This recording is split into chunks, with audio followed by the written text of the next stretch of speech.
pasti, setiap daripada kita pernah berdiri di persimpangan antara mahu mencuba atau terus berdiam diri.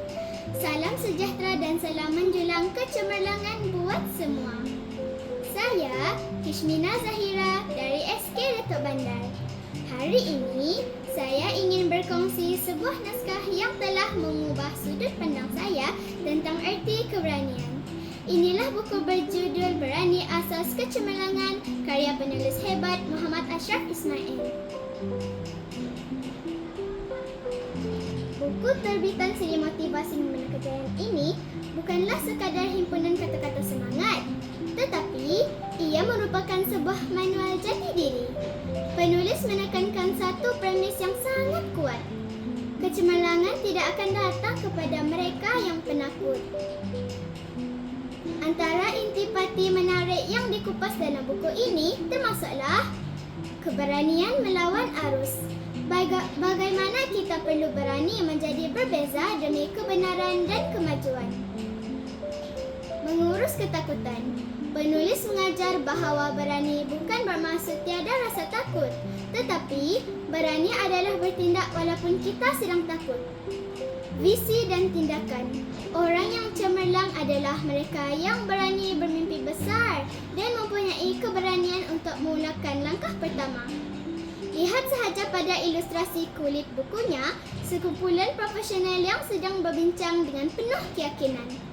Ia memberi isyarat bahawa di luar sana, dunia kerjaya menanti mereka yang berani bersuara dan berani memimpin.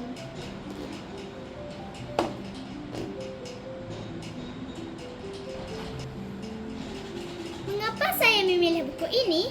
Kerana dalam dunia hari ini yang penuh cabaran, ramai murid yang bijak tetapi tewas kerana tiada keberanian. Buku ini mengajar kita bahawa ilmu tanpa keberanian adalah sia-sia. Nilai murni yang paling berbekas di hati saya ialah amanah terhadap potensi diri. Kita diberikan bakat oleh Tuhan, maka menjadi tanggungjawab kita untuk berani menonjolkan bakat tersebut. Buku ini sangat relevan untuk kita semua, sama ada di bangku sekolah maupun dalam kehidupan seharian. Sebagai rumusan, Muhammad Ashraf Ismail berjaya membuktikan bahawa keberanian adalah enjin kepada kejayaan. Tanpa keberanian, kapal tidak akan meninggalkan pelabuhan. Dan tanpa keberanian, kita tidak akan tahu sejauh mana kita boleh terbang. Sebelum saya mengundurkan diri, izinkan saya menitipkan serangkap pantun. Terbang tinggi si burung helang, melihat dunia di ufuk saujana. Berani itu asas cemerlang, pemangkin kejayaan buat semua. Ayuh kawan-kawan, mari kita baca buku ini dan jadilah generasi yang berani. Sekian, terima kasih.